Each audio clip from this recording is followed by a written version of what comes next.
Hi class, today we're going to talk about social media writing, earned, owned, and paid media. This is for Module 3.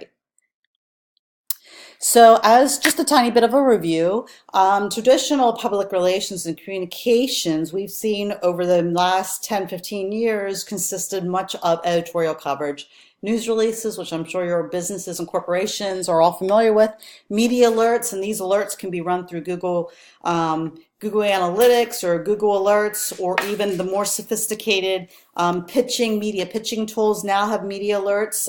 We at Rutgers use Meltwater, and Meltwater comes with a function where you can put in all your faculty members or staff or important VIPs' names in and their research or their expertise. Then when they are cited in the newspapers, videos, YouTube videos, op-eds, etc., then we'll get a little ping and it lets us know where the media coverage is. So those are media alerts.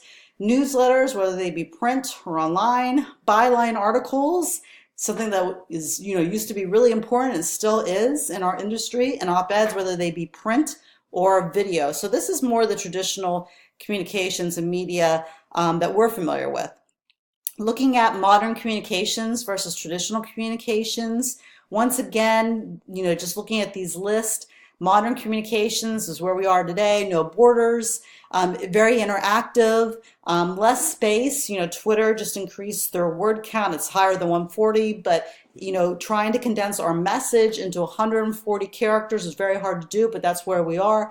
Customized writing, especially if you're using a marketing automated system like Salesforce or TargetX for your clients. We have these communications that go out automatically. They're personalized. They have your name. So when you get it, it looks like the letter or email is coming directly to you. A very flexible format versus the traditional communications, which we spent some time a few minutes ago talking about. Very constricted, hierarchical, one way, more space where you could write these articles that are, pages and pages, and these magazine spreads, general interest, and not really a customized approach in a very fixed format. So it's good to be in the modern communication era. We take these and put these together and we look at the convergence of media, and that's where we are. And we have our paid media, the traditional ads, the owned media, what we own, our blogs, our website, our Facebook post, and the earned media, or the organic, that we have when people come to our website organically based on the keywords that we've researched, and then use those keywords to write our content on our website, and people are putting in those keywords into Google and they're coming to our pages and our stories and see our content, and that's all organic and non-paid. And in the middle we have this converged media. So it's a great time to be in the field of communications and public relations right now, because we still have the traditional approach on many things, but we have new media and we have a new approach, and in the middle we have this convergence. So it's exciting. Now we take a minute to look at, how do we define earned, owned, and paid? And earned can be word of mouth. Now this is, what we do every single day. We go into our jobs, we put together the content, we distribute it in various platforms, and then we hope our clients, talk about our company, our organization, military, and say this is a great place to be part of. This is a great corporation. Blogs, we're going to talk a lot about blogs today. Editorial, Facebook, Twitter, YouTube, and forums. Forums are an interesting thing, whether they be online, in different group chats. The owned media, which I just talked about, your website, your blogs, your microsites, promoting a special event or promoting a conference or promoting a specific product, your landing pages, your Facebook groups, your mobile apps, YouTube and Twitter. And then the paid, what we consistently think of paid media, which would be your print, whether it be newspaper, conference guides, magazines, the banner ads on your websites, different websites, because we always want to get the word out and share our content, put our ads, our banner ads on different places, and then hopefully that organization would link back to our page. Sponsored ads, direct mail, paid search, sponsored post, Facebook advertising. So those are some things that we pay for. And in the middle we have the convergence, as we noted on the previous slide. So now some tips, social media writing, so blogs. So a lot of people think blogs are a thing of the past, but they really aren't. And the blogs were big maybe like 10 years ago, and they've reemerged, and they've reemerged in different formats, and they reemerged on a daily basis instead of, somebody posts a blog every month, and then they post another one the next month. It's not like that anymore. People are posting blogs all the time. They're on industry hot topics. Use shorter paragraphs and images. If I can't say enough today about images and videos and links to outside sources, it's just really something that you need to in your company invest in. Even if you invest in a part-time photographer and videographer, it really does pay off because people are attracted to images. They see images on Instagram. That's all Instagram's about, is the images. And they'll, like that image or share an image. Same thing with Facebook and Twitter and the videos. You really need to invest some time and resources. If you can't hire somebody professionally, full-time or part-time, you can hire an intern. At Rutgers, we have interns, and the interns make little videos. They're not the most professional, but we can load them to YouTube and share them on social media, and we hope that other people, our advocates, will share it, and we send it to our influencers and hope they share it and link back to us. When you're writing blogs, you got to be human. Blogs are really about people and passion, and blog with frequency. Some of the best PR specialists will blog on a topic a week or every other week, and people get accustomed to that and get used to that, and they're excited for it. We want to use catchy headlines and subheads, and alter the formats of blogs, just like we do with our articles. They could be Q&A, you can have guest blogs, you can have a straight article.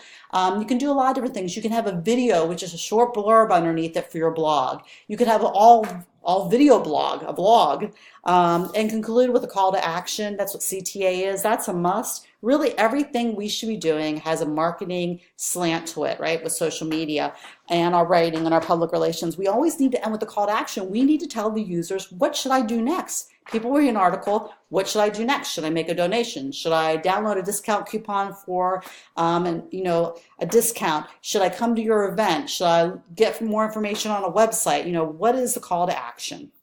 And we incorporate that into our blogs. Social media for Twitter. Twitter is my favorite social media platform. So you can see I have a lot of tips.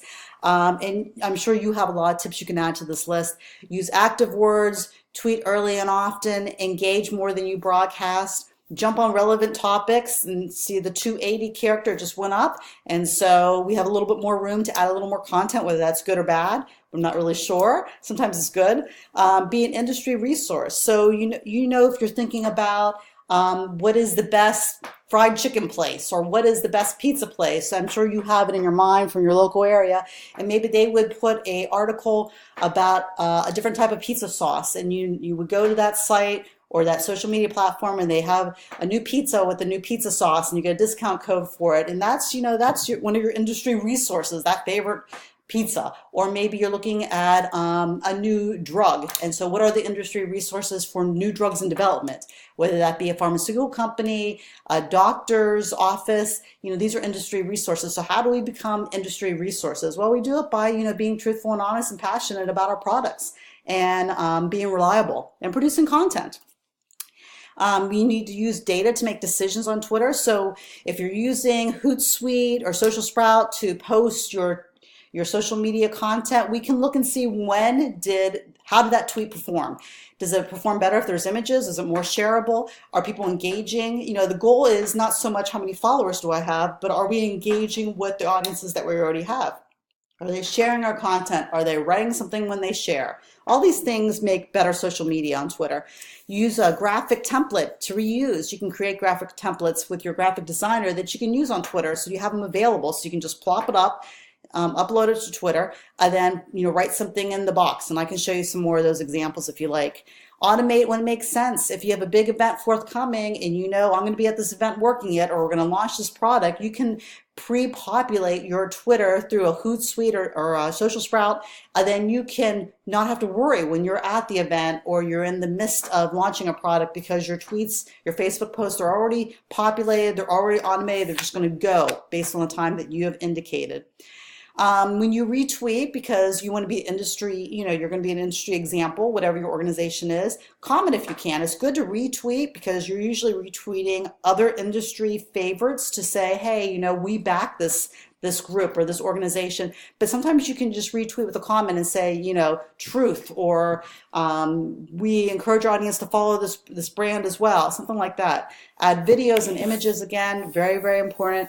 Respond when people mention you, when you get new followers. I actually, on Hootsuite, there's a column, a field for new followers. When someone follows our school, I try to tweet back and say, thanks for the follow. Or if somebody just says, this school is great and Rutgers Communications and Information is great, they're having this great event, I'll tweet back and say, thanks for the shout out. It's just a way to engage the people that support you and the influencers, and we do the same thing for them. If we're advertising an event for the Rutgers Library, we'll give them a shout out and they'll retweet it and like it. And so we have this built-in relationship with the people within Rutgers. We support one another. We try to get out the information to all of our audiences, which makes all of our events and our promotions and academic programs and research just that much stronger. We talked about responding when people mention you. Don't spam people, and create a branded hashtag. Our hashtag is RUSCI. Rutgers, RU, obviously, and SCI, School of Communication Information. We have a couple of them. Rutgers has hashtags, Rutgers. We have individual hashtags for each day of the week, so then we promote certain content on certain days. Wednesdays are Research Wednesdays. And so we use that same hashtag on Wednesdays to promote research things. And companies and nonprofit organizations, and even personally, you can do the same exact thing on Twitter. Twitter's a great tool to get the word out quickly. Facebook, so Facebook's a little bit different. I just came back from a conference where we talked about who is really the audience for Facebook. When you look in higher ed, is it really the 16 and 17-year-olds? Probably not. It's probably more the alumni that have already been to the school. Maybe it's more the parents that are trying to get some, scoop on how much it costs to go to that school. So, one way to engage with your audience is to ask questions. Keep your content short, because we all know that the Facebook algorithm is changing all the time, and so news feeds are getting crowded, or you're going to see less things, and so we need to do some discovery on what is the best, is really a good place for you to be talking about your products on Facebook, and if so, how are you going to do that? Are you going to retarget the groups? Are you going to target certain groups?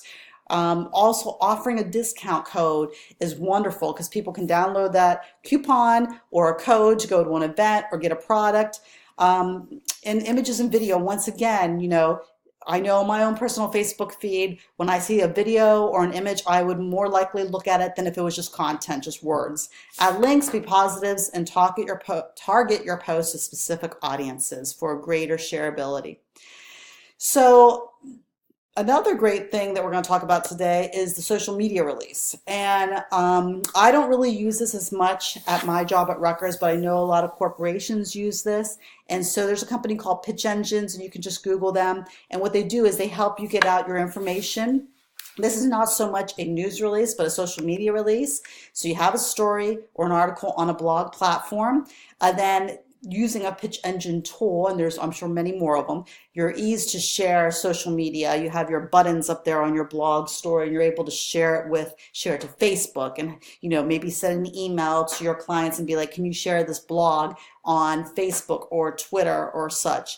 And ways to make your social media release really stand out: the bold subheads and bulleted list.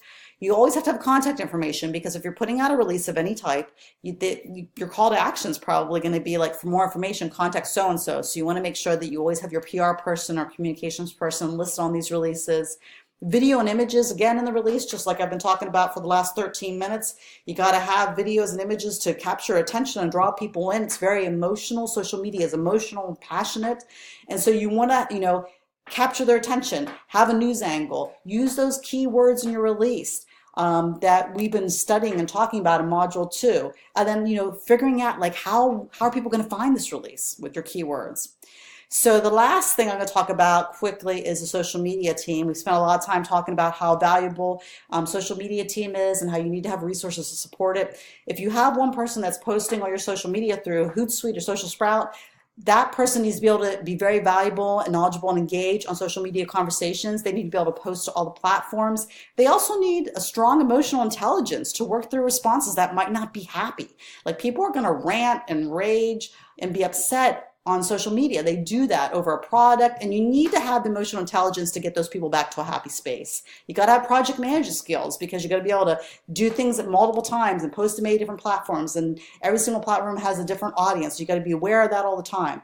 This new content strategy that focuses on paid, earned, and owned social media is what we really tried to focus on today, and I hope you enjoyed it. If you need me, you know how to reach me. Thank you.